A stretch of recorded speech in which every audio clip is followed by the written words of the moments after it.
Hello friends, welcome back in digital class of Day School. My dear friend, today in this video I am going to explain you transitive verb. Okay, we already learnt about form of to be's, then auxiliary verbs, main verbs, but today I am going to tell you about transitive verb.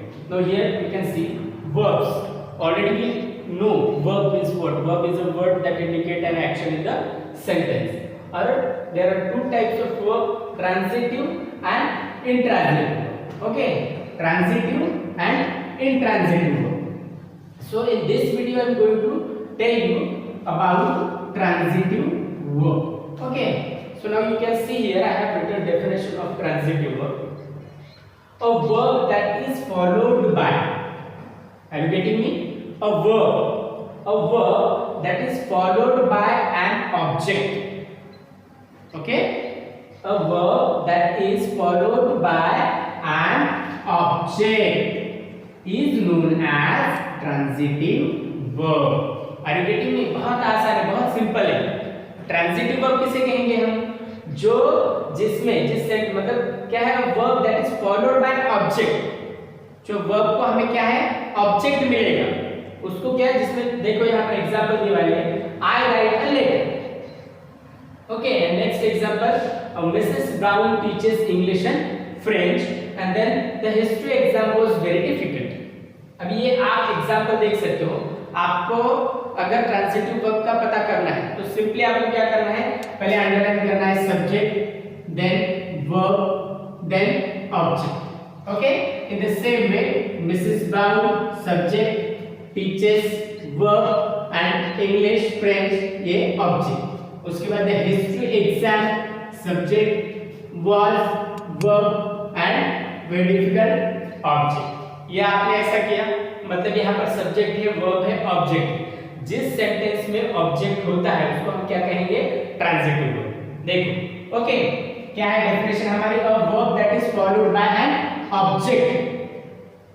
जो verb के साथ object आता है, जो verb है वो object को लेकर आता है. मतलब आई राइट मतलब क्या, मैं लिख रहा हूं, लेकिन क्या लिख रहा हूं, लेटर लिख रहा हूं, बुक लिख रहा हूं, नॉवेल लिख रहा हूं, क्या लिख रहा हूं.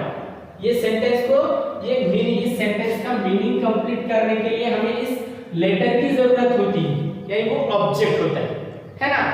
लेटर अगर हम नहीं लिखेंगे, यहां पर अगर मैंने ये रिमूव कर दिया, देखो आई राइट मतलब क्या, मैं लिख रहा हूं, लेकिन क्या लिख रहा हूं, कुछ तो भी लिखना, मतलब उसके लिए जरूरी है ना ऑब्जेक्ट. आई राइट हूं, तो आई राइट अ लेटर, जिसके साथ a verb that followed by an object is known as transitive verb. मतलब वो ऑब्जेक्ट को, ऑब्जेक्ट आया तो उसका मीनिंग कंप्लीट होता है. Without object it is not possible to complete meaning. समझ में आ रहा है. नेक्स्ट सेंटेंस है Mrs Brown teaches English and French. अब यहाँ पर हमने अगर सिर्फ इतना ही, Mrs Brown teaches, Mrs Brown पढ़ाएगी, क्या पढ़ाएगी, क्या पढ़ाती है, क्या पढ़ाती है, समझ में आ रहा है नहीं. तो इंग्लिश एंड फ्रेंच ये क्या है, ऑब्जेक्ट. और the history exam verb, history exam थी, कैसी थी, इजी थी, डिफिकल्ट थी, हार्ड थी, तो ये क्या है, ऑब्जेक्ट. मतलब आसान भाषा में मैं आपको बताना चाहूंगा कि जो भी वर्ब को ऑब्जेक्ट, मतलब जो वर्ब है वो ऑब्जेक्ट लेकर आता है, ऑब्जेक्ट के बिना उसका मीनिंग कंप्लीट नहीं होता. समझ में आ रहा है, ऑब्जेक्ट के बिना उसका मीनिंग कंप्लीट नहीं होता. ऐसे वर्ब को क्या कहा जाता है, ट्रांजिटिव वर्ब कहा जाता है. Are you getting me? So this definition you have to copy down into your notebook. A verb that is followed by an object is known as transitive verb. I write a letter, Mrs. Brown teaches English and French, and the history exam was very difficult. Okay, this definition and these three examples you have to copy down into your notebook. Okay, if you have any doubt regarding this, you can WhatsApp me. In the next video I am going to teach you intransitive verb.